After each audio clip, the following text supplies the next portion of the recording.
Number one thing I've learned is, and it's so hard for me to admit this, is that it's not about me. What? Yeah. I'm like, drag queens, we are self-centered, egotistical, look at me, which I'm still that, but the success of the event, I have to know that the event is not about me. I'm bringing a lot to the event. I bring a lot of value under my wig, but the success of the event, and I've seen it, but two things. I've learned so much from bad event hosts. I've learned so much from witnessing what not to do, and my brain instantly catalogs that, and I just know because I see the event going off the rails or financial failure in the fundraising because of just the host wanting it to be all about them.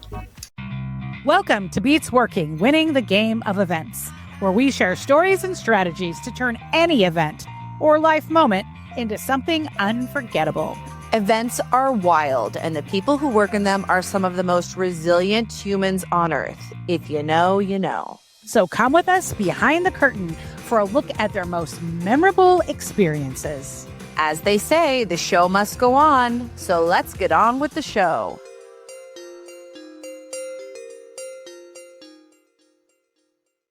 Welcome back to another episode of Beats Working, Winning the Game of Events. Today, do we have a treat for you. Dr. Poison Waters is not just a performer, she is an experience. An award-winning drag icon, Emcee, host, philanthropist, and, read it, cultural leader. Poison has spent nearly 4 decades entertaining, advocating, and building community across the PNW and beyond. Known as the smile on the face of Portland, she's raised millions for charitable causes, broken Guinness World Records, taught the history of drag, and continues to command the stage with heart, humor, and purpose, whether in heels or hosting as her alter ego, Dr. Gavin Cook. Poison embodies what it means to create unforgettable moments that matter. Welcome, Dr. Waters / Cook. The crowd goes wild. Oh my God, the crowd has gone wild. How are you two? Good to see you both. Thanks for having me. Okay, so 4 decades. I didn't realize you started when you were 5. How did I miss that memo? Times were different back then. You could be in drag in kindergarten and nobody cared. Now it's a problem. Yeah, now it's a problem. Oh, we are so thrilled to have you on the show. For our listeners that have not been following along with the Elise and Libby escapades for the last 15 or 20 years, we actually have clocked a lot of time at a lot of events with Poison in Washington State, Oregon State, the great state of Texas. Like, we have traveled. We have seen a lot. We've been there, done that. Yes, we have. And my gosh, so much fun. We've had so much fun. But this isn't about how much fun we've had, although I'll probably bring it up like 10 more times. But I would love to know, 4 decades, what if you had to explain to someone in an elevator ride what you've learned over the course of the 4 decades of your career as an entertainer, philanthropist, what would you tell them? I would tell them that the number one thing I've learned is, and it's so hard for me to admit this, is that it's not about me. I'm like, drag queens, we are self-centered, egotistical, look at me, which I'm still that, but the success of the event, I have to know that the event is not about me. I'm bringing a lot to the event. I bring a lot of value under my wig, but the success of the event, and I've seen it, but two things. I've learned so much from bad event hosts. I've learned so much from witnessing what not to do, and my brain instantly catalogs that, and I just know because I see the event going off the rails or financial failure in the fundraising because of just the host wanting it to be all about them. It's a fine line to be like, hey, listen to me, I'm in charge, but let's have a lot of fun. And also I'm here for you. So one of the things, learning that it's not all about me, really changed my mindset. It really changed my focus. I used to think events were rinse and repeat. Oh, it's poison waters on the mic, poison waters on the mic, poison waters on the mic. Regardless of what I was saying, I thought they wanted me for me, which they do, but I learned there's more value in me learning who they are. And so knowing who the organization is, knowing who the arts group is, knowing who the audience is, that it's not the same. It can't be the same. I can bring my same smarts, humor, and kindness, compassion to the cause, but I can't bring the same delivery. It has to be unique to that event. And that can seem overwhelming and daunting, but it pays off hugely on both sides. Doing a little research for new companies. Who are you? What have you done? What do you hope to do? How can I help you get there? Instead of just thinking everybody is the same, company X. Mm-hmm, mm-hmm.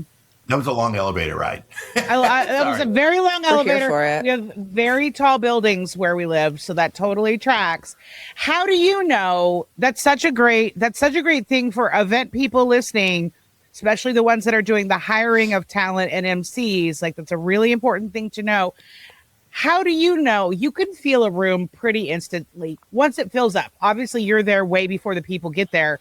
But how do you know? What's the first sign when you pick up that the audience is going to be like, it's going to be a good night versus if it's going to be, this is going to be a drag? Pun intended. Well, pun intended. No, I feel like I can tell immediately. I can tell what the audience is going to do based on the pre-event meetings, the walkthrough, the organization behind the event, the people that are putting it on, the team of volunteers I've been given to work with. I can tell where they are because audiences literally will match what they walk into. If they walk into disarray, they're going to be chaotic and not pay attention. If they walk into easy registration, here's a cocktail, here's the, very clear, defined what's going to happen, then they're going to fall in line and go for it. If the music is rowdy and ruckus, like after party music at a pre-event cocktail party, then you've already set yourself up for failure because they're going to be loud and raucous, thinking that's the vibe. They're going to match the vibe that they walk into. And there's been some tough times where I had to pull on the brakes. Okay, audience, we're turning this around. You're already at the end of the event. We need to amp up to that. It's a gentle ride from registration, cocktail hour, fundraising, and then party.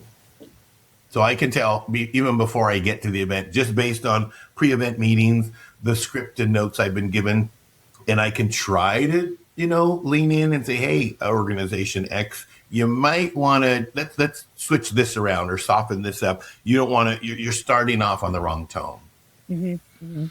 Oh, such a dance that you do with these people. It really is, because I need to, first I have to honor and respect the organization because this is their baby. I'm not, they're putting in a big financial, they have a risk of a financial hit if this thing doesn't go well. But I also have to own who I am and what I bring to it. Why did they hire me? They hired me for a reason. And I've never had, well, I shouldn't say never. I rarely have any pushback to my 2 cents, to my saying, hey, I've done this a lot and you're kind of new. So while this is a great idea, what about this way? And they're like, oh, we never thought about that. That's great. Thank you so much. There are a few people, their egos are running it and they don't want to hear anything. And then I just go, okay, that's what I'm just going to sit back and do the best I can. But then later they'll be like, oh yeah, you know what? You're right about A, B, or C.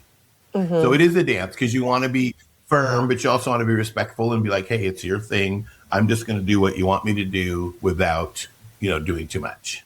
What's your favorite way to win over a tough crowd when it's tough, or you are seeing that it's tough? Like, what do you have a go-to trick or a joke or something that you try to do? No, I don't really have any canned jokes. I'm more observational humor, and I think just calling it out, just be like, okay, you guys, we're out of control. What's going on here? What's our goal here? Let's get this together. And just kind of owning it. Or if I've kind of come in feeling like the wrong vibe, like if I didn't realize, oh, these people don't want to hear these facts and figures, I can be like, oh, my bad. I didn't realize you already knew, the the nuts and bolts of this organization. I don't mean to preach to the choir. Let's get on to, I can like redirect. And while, an event might be, 2 hours, 3 hours, then the script is, 50 pages. I've worked on that script, so I know things, so I can easily jump and be like, okay, hey, Kevin, we're going to page 20 now. Let's just get to that.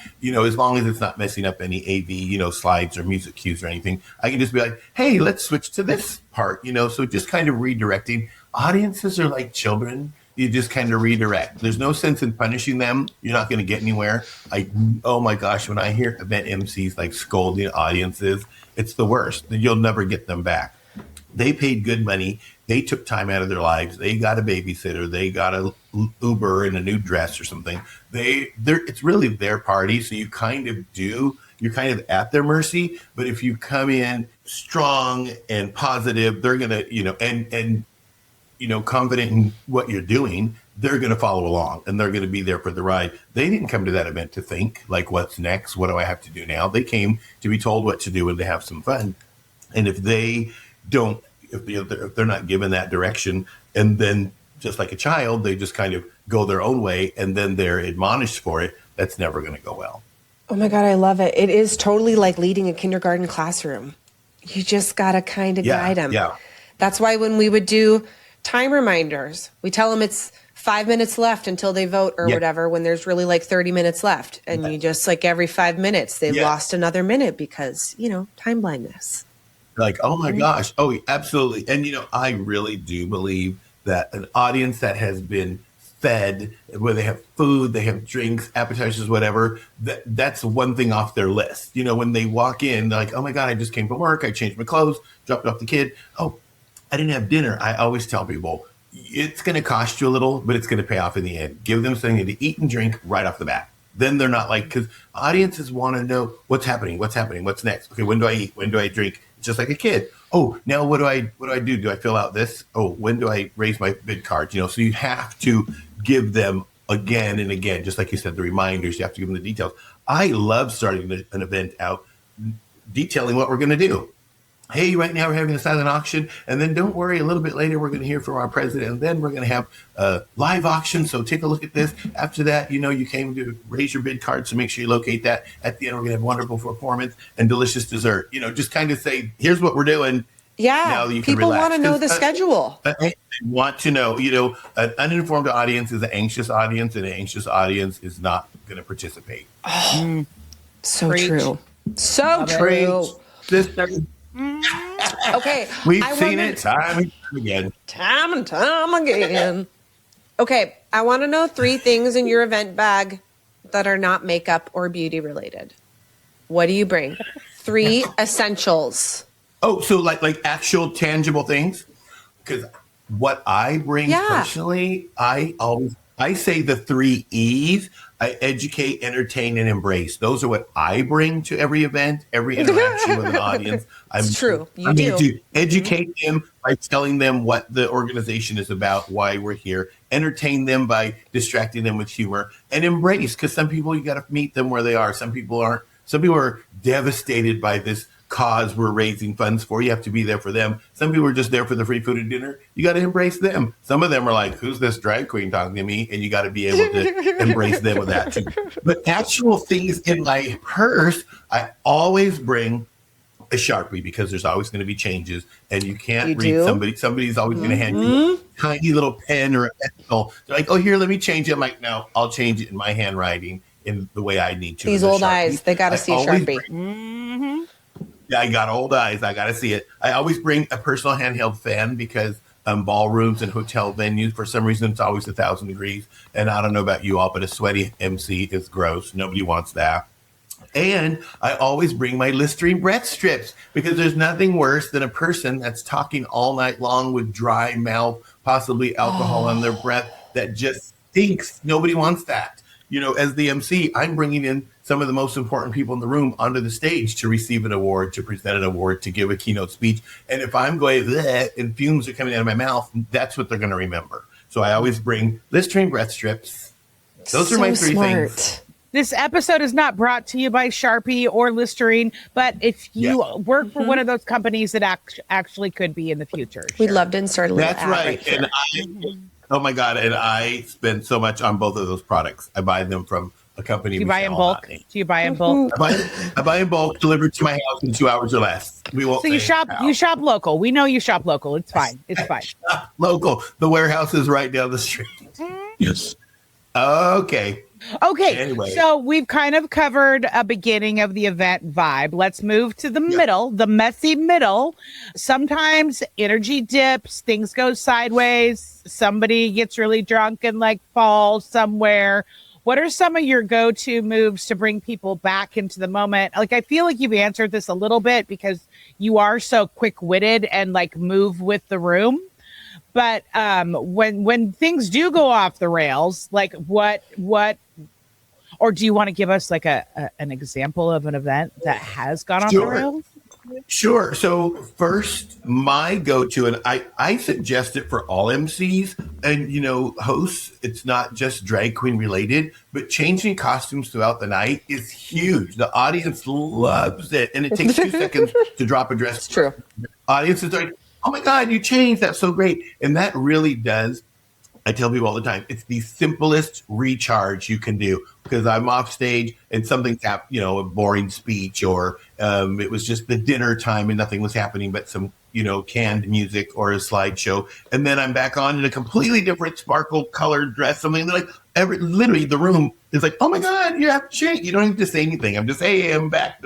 And that literally recharges the room every time. And so I've told several MCs, I'm like, do that. And I've worked with auctioneers and other, even fellas that will just change a blazer like to a bright color or something. And it just really is just a visual charge.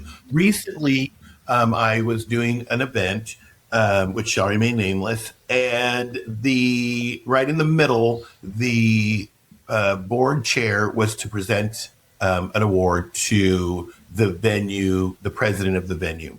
And they were not around. We're like waiting. I'm literally on stage waiting to go. And here, and they're like, where's the president? Where's the president? Where's the president? All eyes are on me. I'm like, I've got this. Go find them, because the recipient's standing right there too. So here's what's neat about, and this is again unique probably to me and other drag queens or any MC that's not really attached to the organization, which I know a lot of groups will get radio personalities, TV personalities. So this kind of works for that. The audience really is kind of intrigued about who you are, whether you're a news anchor or weather person or a reporter, a DJ, or a drag queen. And while I said, it's not about you, when things go off the rails, it's a great time to put the spotlight on you. Take it away from the organization, take it away from the faulty AV, take it away from the late catering. I'm just like, so anyway, I'm a drag queen, and yeah, some of the funnest things I've ever gotten to do was work with RuPaul, or whatever, or just and that's what I did. This group was an arts organization I'd never worked with, and for the most part, they were in it to win it, and then all of a sudden we threw out the anchor because the main person to give we couldn't find them. And so I just started telling them the story. I work at Darcel's, it's the oldest drag club in the world, and people started clapping. And, in these shoes, I've been wearing these heels all afternoon. And they're like, oh my God. So just kind of then turning it around. And when I turn it back to me, it's almost like deprecation. What's the word? Self-deprecation, not self-defecation. Yeah. I'm like, I pooped myself. No, yes. And so that's a bad event. Yeah, that's a different event altogether. Those people paid a lot. No, I like turn it back on me, but not in a bragging way, but like from a place of humility and humor, and like, or that's a good thing too. It's like they know that something's up. So talk about another time something was up to take away from what's happening. It's like, oh yeah, there's one time I was in the Portland Art Museum, my wig fell off and nobody told me, or, just telling the story. So just distracting, taking it completely out of it. Don't try to, cover it up. Don't patch it up. They can see what's going on. So don't acknowledge the mess that's happening around you, but just take it away from the whole, take them visually and mentally out of the event, just briefly. You're the one derailing them, not the actual derailing event. Yeah. Smart. That's very smart. Yes. Are you going to write a book? You should write a book on all these tips. Yeah, I've already written a book, 3 of them, and you didn't buy them. No, I haven't written a book. No, I haven't written a book. I was like, oh my God. Yeah, I thought I was so good at buying your merch. Oh no. I know. No, the worst thing I think, again, learning from seeing it happen from other people, and it's like when people go, "Oh my gosh, the DJ lost all the files." Like, no, you don't have to say that. Just say, "So we're going to move on to this." You don't have to say what it is. Or like when they did find the president, I didn't say, "Oh my gosh, where have you been? We've all been waiting." Or, you don't acknowledge the actual problem, and then don't highlight it even further when it gets rectified. Like, thanks for waiting through that 30-minute, you don't have to do that. The audience knows what's, I think sometimes you don't have to state the obvious. Okay. Does that make sense? It does. Yeah. Yeah. And that's a really good tip. And I got to know, since you mentioned talking about your heels, do you leave them on all night or do you take them off? Because if you take them off, is that like you're never going to put them back on, so you have to keep them on? Yeah. What do you do when you're second. backstage? Jefferson's deciding to make an iced coffee when I'm doing this very important podcast. Jefferson! Put the ice in the cup already. He's like, clink, clink. Clink, clink, clink, clink, clink, clink, clink. We can't even hear it, but maybe tomorrow could. Let me know when you're done, darling. Okay, he's done. Sweet boy. I know. Sweet Jefferson couldn't possibly drink hot coffee like the rest of the world. He's got to put ice on it. Okay. Do I take my shoes off? I take my shoes off when no one's around, when no one's looking, or when the event is over. Most people know this, and this is even men's shoes too. If your feet hurt, if they're tight because you're probably wearing dress-up shoes that you don't always wear. When you take that shoe off, your foot expands, and then it's more painful to put it back on. So I've learned the hard way. I'm not taking my shoe off until I do not intend to put it back on that night. So yeah, I'll usually bring like a slipper or like a little slide for like after if I'm helping like clean up or just socializing. Sometimes these events are very fancy, but during the after party, people do like get a little casual, so I can take my heels off and just wear like a flat or something. But yeah, it can be rough. It can be rough, but that's part of the thing. You got to have the heel, you got to have the posture, you got to have the swag. I can't be clumping around in no way. Okay, speaking of rough, do you have any tips on? Because if you're wearing a gown, an outfit, a jumper, a romper, whatever, and it's covered in sequins, like that is work. Like that could be painful sometimes.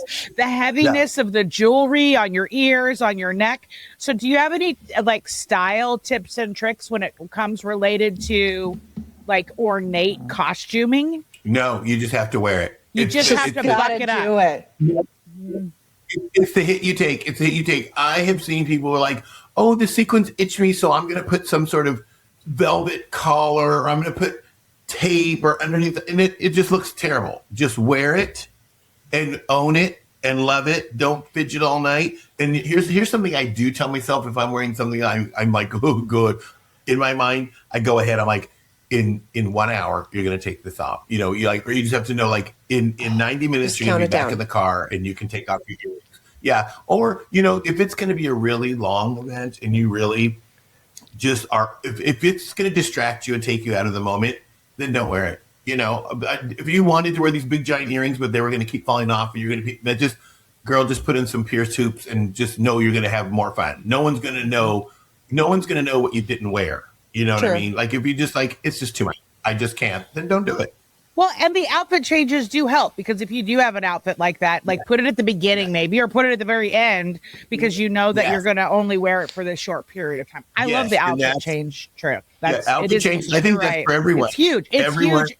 Everyone should just bring like 3 outfits and there's everywhere. That's right. That's how we have dressing rooms for that. And I definitely do that. I look at the timeline. I look at the run of show. The shortest amount of time on stage is where I'm going to wear the heavy long sleeve, the most hot or uncomfortable, but it's going to have great impact on stage. And then the one where I'm like the longest time, that's when I can just wear, comfy casual, something that's less cumbersome. Do you have like a song, if you were to like pick, if you had your pick of a song to come out on stage to or to enter a room to, do you have like a go-to song?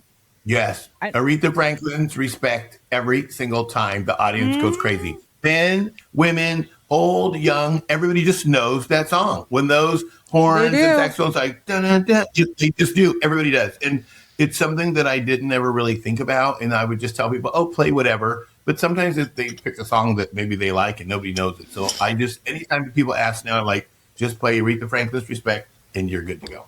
That's the one. Excellent. That's the one, baby. Yep, that's the one. And to close an event, Kool the Gang celebration every time. It's just a party, the party celebration, it's over. The people that worked hard, it hits them differently. Like, oh, thank God it's over. The people that were celebrating, raising the money, they're like, we did it, celebrate. You know, it's good. Celebration, baby. Those are your 2 hits. All right, there you go, folks. We're going to Okay, so have after- a good time tonight. Time tonight. Let's celebrate. It's all right. It's all right. Okay, so after celebration plays, everybody's out of there. You are just like 10 seconds away from getting into your car, taking off the heels. How do you define success, especially when the goal is community impact, not just entertaining people? Because like you said, you work with so many nonprofits that are really, trying to make money for some really good causes.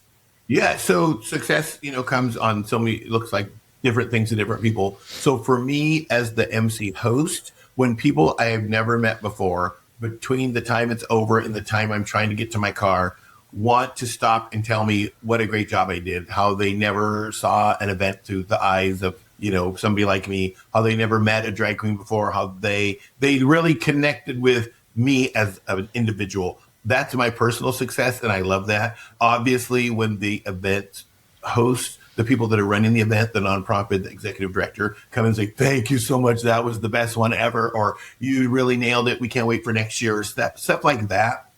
That success, I can really pay attention during, again, that goes with really kind of learning the material and knowing in pre-event meetings, what was the goal for the paddle raise? What is the value of these auction prizes, that sort of thing? How many people did play heads and tails, or how many people did buy, raffle tickets? That I can clock that, track that in my head, be like, oh my God, they made a butt ton of money. That's awesome. So then I know that too. So obviously financial success is huge, but that's the easy one to track. It's the other stuff, just reading the room, seeing how people are. People that stay till the very end, I think success, they're not like bored or just when you have to kick people out, that is a successful event. That's a good party. That's a good party. Yeah. I know it's a pain in the butt to kick people out, but you did it good. Yeah. You've earned a lot of awards, recognitions, and honors over the decades. Is there a standout one that means the most to you that you were like, wow, this is a real honor?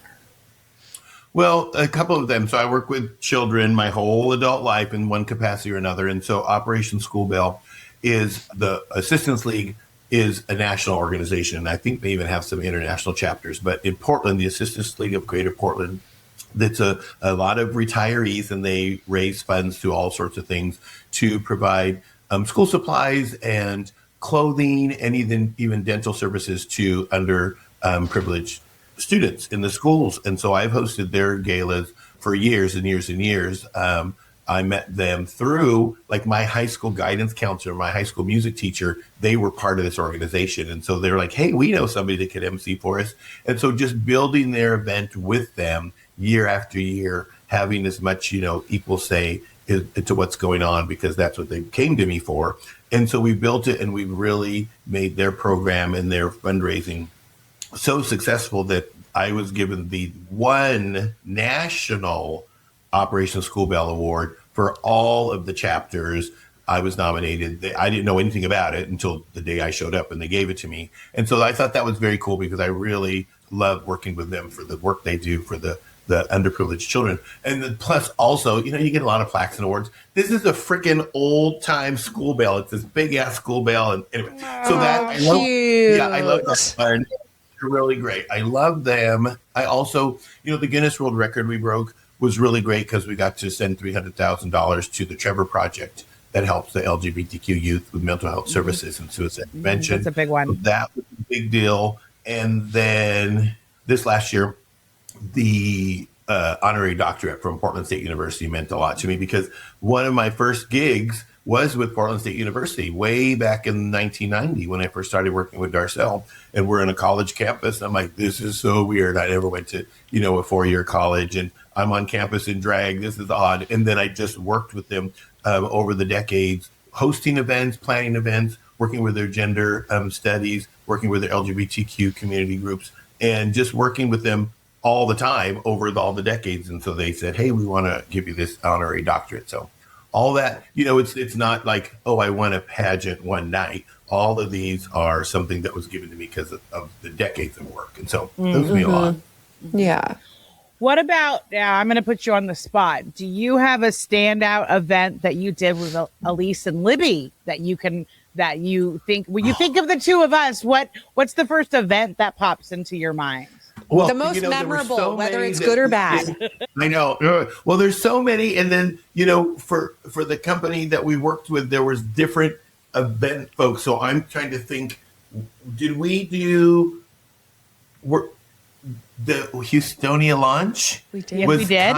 We did. Because, I knew we did it, but I didn't know what all were, because one, I rarely do an event remotely. Now, this is before COVID, of course. So where I'm not going to know anything until I walk in there. It's out of state. I don't know any of the vendors. I don't know any of the entertainers.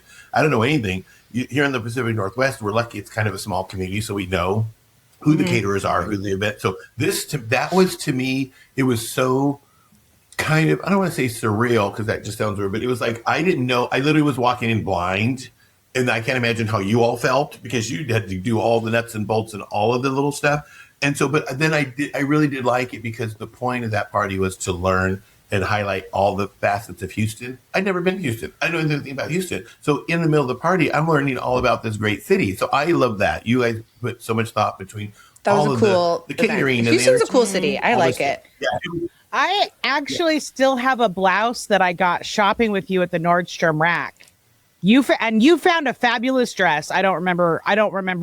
I'm sure it had sequins. That's all I remember about it. But I still have this blouse that I haven't even worn it in a while, but I think I can't get rid of it because I'm like, oh, I got that shopping with Kevin and Claire. I can't get rid of it. I love this blouse. Oh, that's right. Pearl, Dazzle and Pearl. Dazzle and Pearl.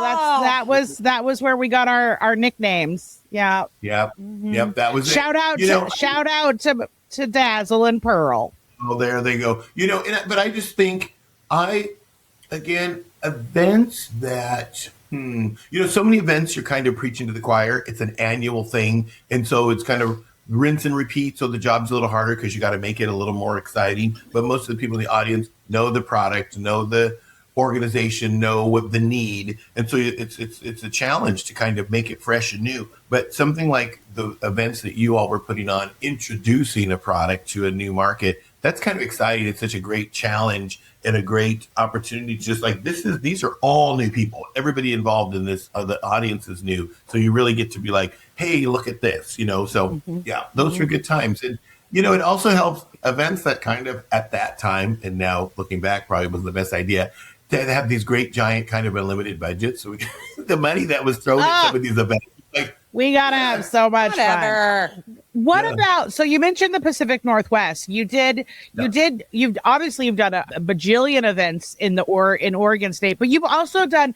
a really large number up in Seattle, up in Washington.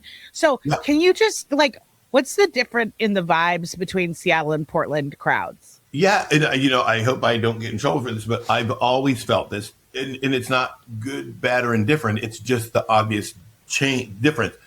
Seattle is bigger, and therefore, in my mind, the events are a little more sophisticated. Portland is smaller, so it's a little more casual. Even though, Portland does a great job. There's a lot of black tie, high-end events, but they're all still a little smaller. It's still a little more They're a little familiar. Portlandia, right? They're a little Portlandia.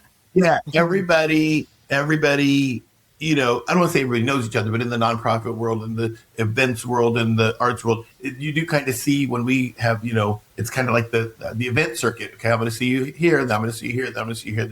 And so whereas in Seattle, I rarely saw the same people. They definitely were targeted audiences at different events.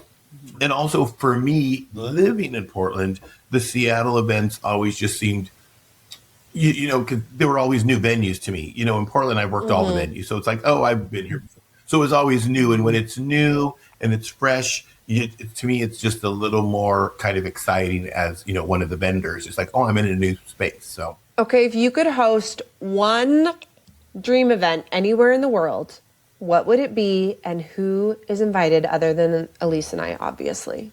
So you two are invited to anything I ever do.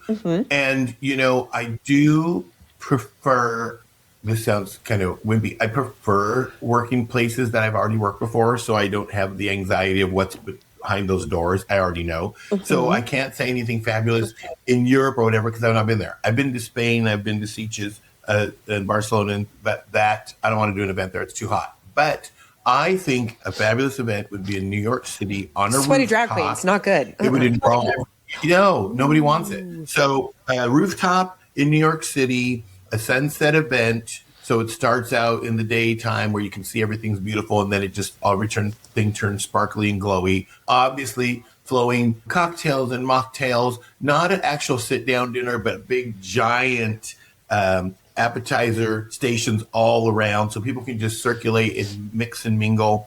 The event really wouldn't have, like in a 3-hour event, there might be a 15, 20-minute program. It wouldn't be a fundraiser. I would like to throw an event where I could just pay for all my friends to just have a wonderful time and they just have to show up. But it would definitely be, cocktail elegant. No jeans, no flip-flops, no shorts. Sorry, Jefferson can't come. So yeah. We did do a rooftop event together in Seattle on the waterfront, and I specifically remember was it for the controversial. Yes. Yeah. Controversial. Yes. Controversial, and I remember there was a few people that perhaps, I don't know that they were overserved other than they got themselves overserved, but then keeping in with the theme with over, they went overboard on the side of the building from the rooftop in there. Well, no, not the humans didn't. Their excrement. They got they're vomiting. Yeah, I was trying not to say vomit. Thanks, Libby. Oh, it's okay. Well, I was going to say their excrement, and then it sounded like they pooped over the thing, and that didn't help. We're back to pooping again. Back to pooping again. No, I definitely remember that event. I remember events in the library. I remember events. God, what was that one event? There's so many great. Do you places. remember Generosity where we did it at the computer museum? And it was like a carnival. Yes. Yes. Oh my gosh, I love that. The first time I went to that place, I'm like, what is this place? I had to keep remembering I was working because I wanted to play with all the exhibits. It was so neat, all the old phones and computers and all the stuff to play with, and that just was always fun. You didn't ask, but one of the things that I loved most about our events are the relationships we've built with the DJs and the photographers and the caterers, and I got to see them. I think there's something to be said for loyalty and continually working with the same people and bringing them in because they do a good job, and you know what you're going to get out of them. They know what they're going to get out of you. It's just such an easy thing. I tell people when they're putting together the event, I'm like, who did you use last year? They'll say A, B, and C. But you're using these other people. Why? Well, we wanted to switch it up. I said, was anything wrong with those people? Like, no. I go, you're going to have more anxiety trying to figure out what these people are going to bring when you already know the other people are doing good. If something's not broke, don't fix it. Keep the photographer because you know they're great. Keep the caterer, you know they're great. Don't add, if your flowers were crap, well, then get a new florist. You know what I mean? But just those relationships. And I just this morning was texting with Thomas Malcolm Cook, who used to be, with Phototainment, and we are still Phototainment. Shout out to Phototainment. Oh. Yeah. They did it for all those years, and Thomas is still working in Portland. I see him at many events doing his own Tom Cook photography. So yeah, those kind of relationships are really important to keep, I believe. Well, as we wrap up, what's next for you? Do you have anything on the horizon you want our audience to know about? Well, to just always follow poisonwaters.com all around the world. Our dragathon Guinness World Record is now the subject of a fabulous documentary with the big time documentary director in New York City. Ooh. So it's all been shot. It's all been edited. No way. The trailer is just I just heard this week from Fiona McCann, as a matter of fact, who's one of the helping with that. They just finished it. So the actual, I've seen like teasers and I've seen pieces, but the actual trailer that now is going to be sent to film festivals all over. And it's a really big deal. And I think, one of the reasons we did it was because there's so much anti-LGBTQ legislation out there. And then, of course, giving the money that was raised from the event to the Trevor Project. That was great 3 years ago when we did it. But now more than ever with the climate of this ding-dang country, I think people want to. It's actually called Meeting Hate with Joy is the name of it, Dragathon, the documentary. Love that. And I think it's going to be received so well. People, just the fact the entertainment value of drag queens up for 48 hours, 11 minutes, and 30 seconds nonstop in the oldest drag club in the whole country. That's enough. But then just the stories behind it, they went back and re-interviewed almost all of the drag queens to talk about what it meant to them. So it's pulling, the show itself is entertaining and high energy, but they're also mixing it with some really good heart and stories. And yeah, so I'm looking forward to it. So that's a big thing. So when you see it. Oh, so exciting. Dragathon, the documentary, Meeting Hate with Joy. When you see it, be it. Do it. Is there going to be a premiere in Portland? Like a big fancy premiere there's event? Going to be premieres. There's going to be premieres everywhere. And we'll come to all the West Coast ones.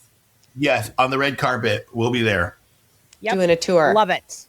Yeah, I'll definitely keep you posted when that's going to happen. I'm excited. Oh, we follow you, so we'll know. Yeah, we follow all your socials. You can't get away from me, you two, because you know where I'm at all times. Yeah, we just text you. Well, Libby definitely does because she like she knows more about my calendar than I do.